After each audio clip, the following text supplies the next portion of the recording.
हो सर। बिस्मिल्लाहिर्रहमानिर्रहीम अल्लाहुम्मा सल्ली अला आलिहि वसल्लम। इब्तिदा है रब्बे जलील के बाबरकत नाम से जिसके कब्ज़ा कुदरत में मेरी जान है और जो दिलों के भेद बखूबी जानता है। तो genius students, today our topic is Bernoulli's equation, very important from examination point of view. तो सबसे पहले आपको इसकी स्टेटमेंट याद रखनी है। वो स्टेटमेंट ये कि इसमें जो सम है प्रेशर का, काइनेटिक एनर्जी का पर यूनिट वॉल्यूम का, या पोटेंशियल एनर्जी जो पर यूनिट वॉल्यूम है किसी आइडियल फ्लूइड की जो इनकम्प्रेसिबल होता है और बाकी चीज़ों से भी पाक होता है इम्प्योरिटी से, वो इसके अंदर से स्टेडी रहेगा, उसका फ्लो कांस्टेंट रहेगा। जितना एंटर होगा इस एंड से उतना ही बाहर एग्जिट होगा उसका volume. Volume entering at this end equal to the volume emitting from the lower end। ये lower end है, ये upper end है। इसको higher end बोलेंगे H1 कर लें, इसको lower end को H2 कर लें, जमीन से जो हमने ली है। ये एक पाइप है जिसका ये वाला डायमीटर बड़ा है, उससे इसका ये एरिया क्रॉस सेक्शन बड़ा है। हमने ये इसके दो पार्ट्स जो हैं, एक लिक्विड का इतना हिस्सा लिया है जिसमें हमने डिस्प्लेसमेंट डेल x1 नोट की है और प्रेशर जो इस तरफ से लग रहा है अपर प्रेशर P1 है। वो वेलोसिटी जिससे वो बाहर आ रहा है अपर एंड से, उस वेलोसिटी को हमने v1 का है और उसका लिक्विड का जो मास है डेल, ये कुछ डाटा है इसका याद करने वाला। सेम चीज यहाँ पे मैं रिपीट कर देता हूँ। जो लोअर एंड है उससे जो प्रेशर P2 अप्लाई होगा, जो है बाहर निकल रहा है, उसका वॉल्यूम जो सा है वो जिस तरह आपने ऊपर लिया था कि वो जो स्पेस है डेल x2 है, जो हमने वहाँ पे कंसीडर करें मास उसका डेल m ले रहे हैं और डेल m मास सेम ही है, जितना उधर है उतना ही मास इधर है। एरिया क्रॉस सेक्शन कम हो चुका है, उसको A2 ले लिया, हाइट कम हो चुकी है, उसको H2 ले लिया, वेलोसिटी चेंज हो चुकी है, उसको V2 ले लिया। अच्छा, अब जो है हमने असल हमारा थीम क्या है कि we want to calculate the work done जो इसने इस डिस्टेंस x1 में परफॉर्म किया और फिर दोबारा डेल x2 में इसने जो वर्क डन किया। तो हम यहाँ पे जो पहला वर्क डन निकालेंगे उसको W1 लिखेंगे और ये आप जानते हैं बड़े अच्छे तरीके से कि वर्क डन जो है ये प्रोडक्ट है फोर्स का और डिस्प्लेसमेंट का। यहाँ पे जो डिस्प्लेसमेंट है वो पानी की डेल x1 हम ऊपर वाले हिस्से में ले रहे हैं, तो उनका प्रोडक्ट आएगा जनाब F1 into डेल x1 आ गया।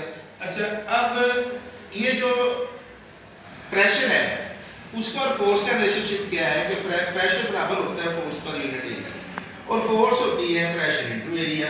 यहाँ पर हम फोर्स की जगह पे ये वाली चीज अप्लाई कर देंगे, प्रेशर इनटू एरिया, यानी P1 A1 आ जाएगा हमारे पास। ये हमारा वर्क डन आ जाएगा अपर एंड पे। उसके बाद हम वर्क डन निकालेंगे लोअर एंड पे, वो W2 आ जाएगा। W2 में वही प्रोडक्ट आएगा फोर्स का डिस्प्लेसमेंट के साथ F2 डेल x2। ये माइनस का साइन क्या शो कर रहा है कि जो फोर्स है ये एक वेक्टर क्वांटिटी है और वो इस साइड से क्योंकि लग रही है, हमारे अपोजिट साइड से फोर्स अप्लाई है, इसलिए हमने उसका सिंबल जो है माइनस लिया है। और फिर वही चीज आप फोर्स और प्रेशर की रिलेशनशिप इक्वेट करें तो minus P1 A1 del x2 आ गया। नेट वर्क डन चाहिए, नेट रिजल्ट चाहिए, टोटल वर्क डन चाहिए हमें। तो दोनों वर्क डन जो है उसको हम एडजस्ट करते हैं। वर्क डन नेट निकालेंगे तो दोनों के मतलब आ जाएगा कि work done plus 1 plus work done जो सेकंड पोर्शन में होगा, दोनों वर्क डन को सम अप करें तो नेट वर्क डन में आ जाते हैं। वर्क डन नेट जो है ये आ जाएगा W1 प्लस W2, दोनों वर्क डन हमने ऐड कर दिए हैं। अब पहला वर्क डन का आंसर आपके पास पहले ही मौजूद है, यहाँ पर वो बराबर था P1 A1 डेल x1। दूसरा जो वर्क डन है वो हमारे पास P2 A2 डेल x2 आ रहा है। दोनों को लिखें जी, आप मैथ अप्लाई करें, आगे आप माशाल्लाह जीनियस है। ये जो डेल x है असल में डिस्प्लेसमेंट है और डिस्प्लेसमेंट जो है वो प्रोडक्ट होता है वेलोसिटी का टाइम के साथ। तो डेल x आ गया आपके पास v into t, ये हमारा प्रोडक्ट आ गया। ये हम यूज करेंगे, ज़ाहिर निकाला है तो इजीली लगाएंगे। फिर डेल x1 की जगह v1t आ जाएगा, डेल x2 की जगह v2t आ जाएगा।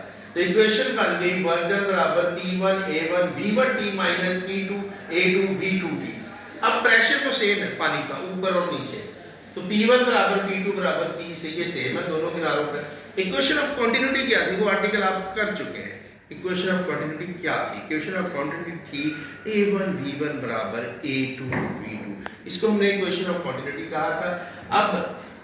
अगर हम टी से इस इक्वेशन को टी से दोनों साइड में मल्टीप्लाई कर दें तो कोई फर्क नहीं पड़ेगा, टी इधर भी है टी इधर भी है, काट दें तो वही बन जाती है। लेकिन इसका कोई मकसद था कि आप वेलोसिटी को टाइम के साथ मल्टीप्लाई करेंगे तो वो चीज़ जो सी है वो डिस्प्लेसमेंट के बराबर भी हो जाती है। अच्छा, अब वॉल्यूम जो पानी का ऊपर वाले किनारे पे है, जितना अंदर एंटर हो रहा है उतना ही उस वॉल्यूम का है जो बाहर निकल रहा है इसके नीचे वाले किनारे से, हम ये कह सकते हैं। तो वर्क डन में हम ये जो चीज़ है A1 V1 T और A2 V2 T गौर करें तो ये एक लेंथ एरिया की आ गई स्क्वायर में, एक सिंपल आ गई, तीन लेंथें मल्टीप्लाई हुई तो वो वॉल्यूम बन गया। क्योंकि वॉल्यूम होता है length into breadth into height, area है लेंथ इनटू ब्रेड्थ, और दूसरी जो हाइट आपने ले ली है या तीसरी डिमेंशन वो आपने ये ले ली है, इसको मल्टीप्लाई करने हैं आप तो ये हमारे पास वॉल्यूम आ जाता है। इसको आप यूज करेंगे इस इक्वेशन में, इसकी जगह A1 V1 T की जगह rather volume you should use here.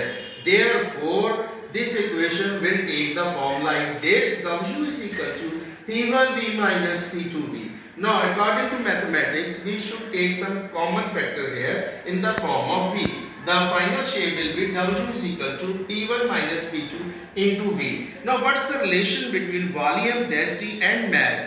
Density we know that equal to mass over volume. By cross multiplying you will get here volume is equal to mass over density. Use this form of volume in equation 4. It will become as work done is equal to P1 minus P2 into m over rho.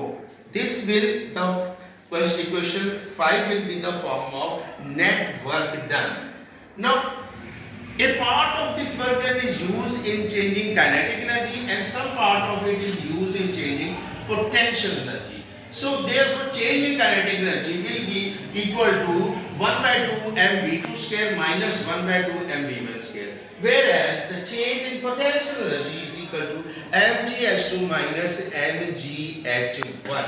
Keeping these changes in mind and applying the law of conservation of energy to these changes and to the volume of water, we will take the form like this: P1 minus P2 into m over rho, which is the work done. That is equal to the change in both form of energy, kinetic energy change plus potential energy change, 1 by 2 mv2 square minus 1 by 2 mv1 square plus mgh2 minus mgh1.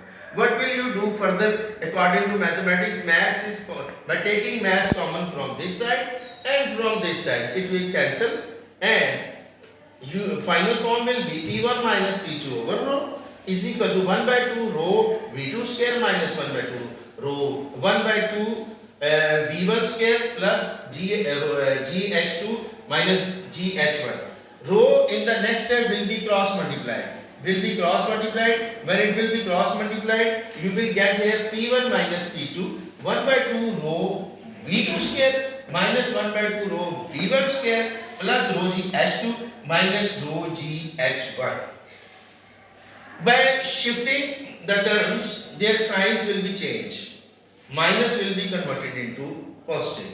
P1 plus half rho V1 square plus rho GH1 is equal to P2 plus, this will be P2 plus 1 by 2 rho V2 square plus rho GH2. So P1 plus 1 by 2 rho V1 square plus rho GH1 finally equal to P2 plus rho V2 square plus rho GH2. So if you are going to write it in general form, what is the general form? In which you are not using symbol 1, 2 and so on. So general form will be pressure plus half rho V square, half rho V square, it should be half rho V square plus rho GH is equal to some constant. So this is the final form we have. Is there any query or question, dear students? Is it okay? Okay, Allah Hafiz.